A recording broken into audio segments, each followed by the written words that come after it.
Thomas and the Railtour. It was a bright morning on the island of Sodor, as Thomas the tank engine happily chuffed out onto the turntable. He said to Percy and Toby, who were waiting in the sheds, "I've got a really special job today. The Fat Controller wants to see me as soon as I'm done shunting Gordon's goods train." "Goods train, no shame of it," grumbled Gordon. But Thomas chuffed happily up and down, fetching wagons here and wagons there. "Fetch a wagon, ch-ch-ch, fetch a wagon, ch-ch-ch, ch-ch-ch, ch-ch-ch."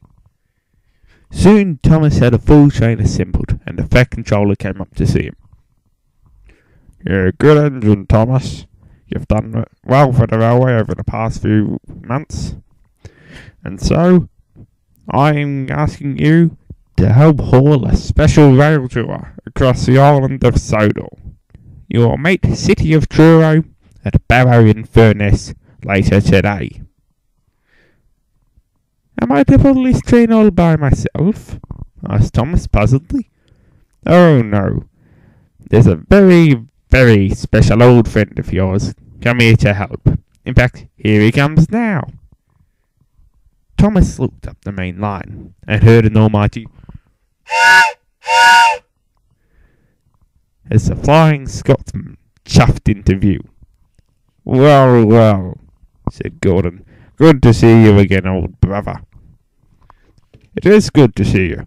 Haven't seen you in years. And Henry, how are you?"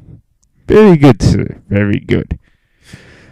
So Thomas was coupled up to Flying Scotsman, and they began to set off. "Are you ready?"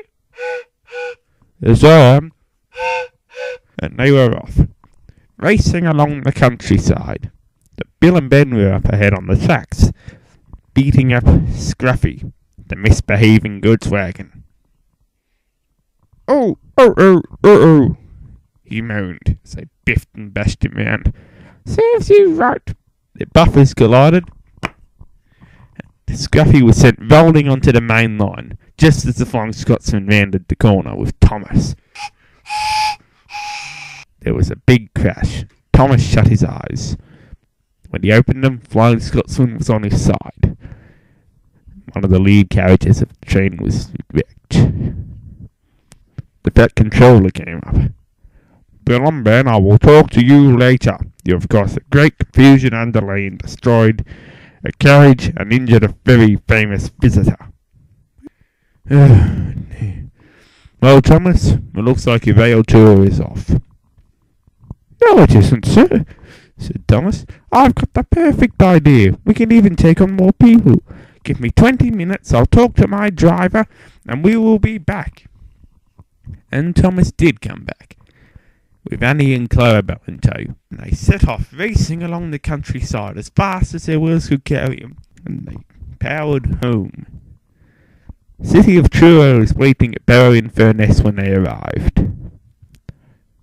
"Well done, Thomas," he said. "That was absolutely splendid. You look magnificent charging down the line. It's a shame about Scotsman now, but I shall manage this all by my oneself." The Fat Controller was pleased with Thomas too. "Thomas, you showed great initiative today, and I'm very, very proud to call you a member of my railway." Thomas was thrilled. He went later in the shed that night. He spoke to Percy and Toby. "What you did there was very good," said Percy squeakily. "Yes," said Toby. "A very good job indeed." "I know," said Thomas. "All for the sake of a rail tour."